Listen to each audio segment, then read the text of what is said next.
But in addition to the film and your schoolwork, Spencer, have you still been mainlining the truth about Epstein?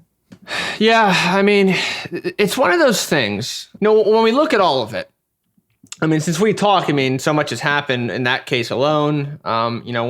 When we had spoken, he was still alive, of course. So him dying, wow, it is a pretty significant turn.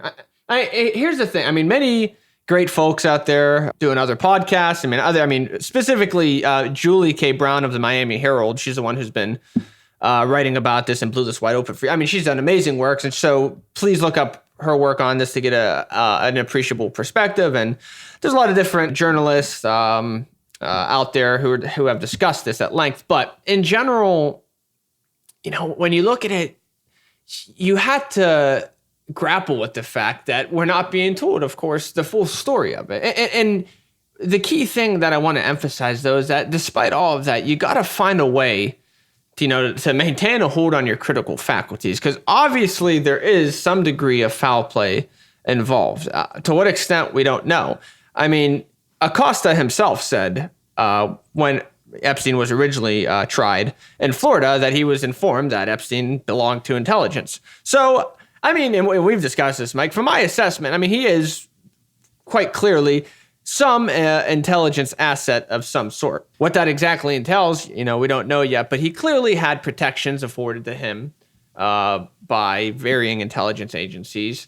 We know that there was a massive child trafficking ring of which he was the leader of, and it involved other world leaders and very powerful people. What's so, I guess, still such a mystery, and we're all still trying to figure out, is who exactly is this guy, Jeffrey Epstein? Where did he come from? How did he achieve such a degree of influence? And from everything I've listened to, I've read, it seems to me as if he probably he was selected around the time he was teaching at the Dalton School, it seems like. But I just want to read a short excerpt from a book called The Power Elite, which was written by the American sociologist C. Wright Mills. And on page 15 of that book, and this particular section of the book is called The Higher Circles, he says, nowadays we must qualify the idea of elite as composed of higher types of individuals. For the men who are selected for and shaped by the top positions have many spokesmen and advisors and ghosts and makeup men who modify their self-conceptions and create their public images, as well as shape many of their decisions. There is, of course, considerable variation among the elite in this respect, but as a general rule in America today, it would be naive to interpret any major elite group merely in terms of its ostensible personnel.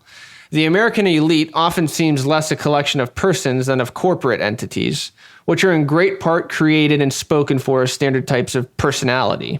Even the most apparently freelance celebrity is usually a sort of synthetic production turned out each week by a disciplined staff which systematically ponders the effect of the easy ad-libbed gags the celebrity spontaneously echoes. Yet, insofar as the elite flourishes as a social class or as a set of men at the command posts, it will select and form certain types of personality and reject others.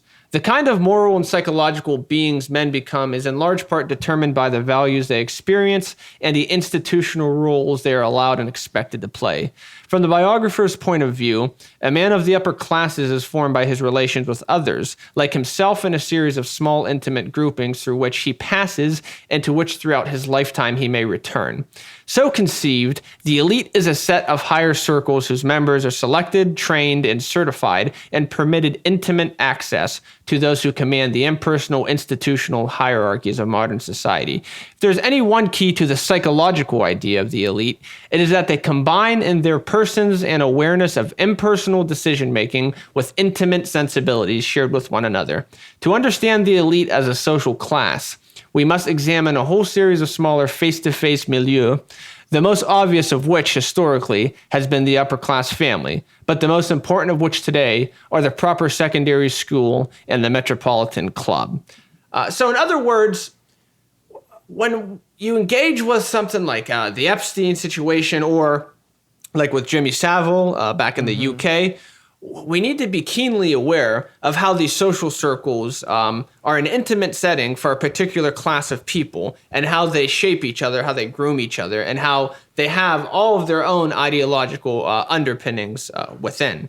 Some Karl Marx being determines consciousness there. That's right. And that's why, Epstein's black book, of all his contacts and the flight logs of people that went on the Lolita Express, it shows how the ruling class circles are, the ruling class isn't that big. You can kind of fit them all in one auditorium. And so the kind of social interactions that they had together are, it's the web kind of gets pretty small when you look at, those flight logs and his book and everything.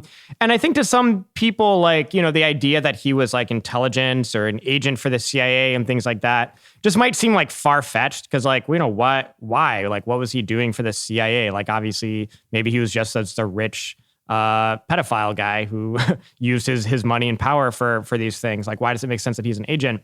But I think people who have more of a perspective on what U.S. intelligence really does, it's obvious that he was an agent. I mean, Spencer, I know that you had to get a secret security clearance being in special operations. I had to get a top secret security clearance, although the investigation took so long, they approved it the day before I got out of the military. But when they do their background check for a security clearance, to be able to get a security clearance being in a U.S. agency or military, all they do is they investigate your past, not to see if you've done anything wrong. They don't really care what you've done.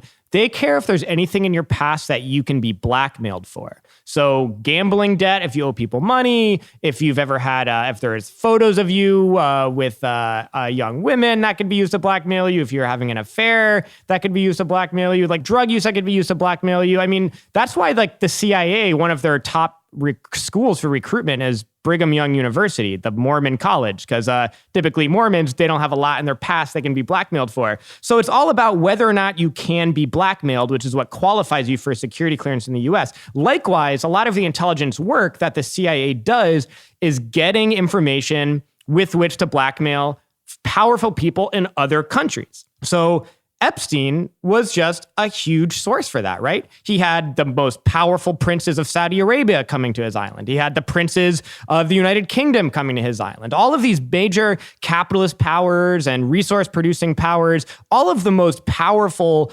politicians and oligarchs in the world were coming to Epstein's island. And on Epstein's island, there'd be a lot of blackmail information that Epstein would be able to get about all these people. So then the CIA, to me, what happens was the CIA was okay, this guy's running a sex trafficking ring, and he's raping young women, in all sorts of ways, and all these people are coming here to rape young women. But you know what? We'll let this massive child sex trafficking ring operate and let this guy live this lifestyle if we can, in exchange, get dirt on this prince of Saudi Arabia and this prince of the United Kingdom, and then we can go to them at whatever point we need to and say, hey, we know you were doing this at Epstein's. Why don't you tell us what's going on in MI6 or within your government that we don't know about, and then we won't make any of this information public.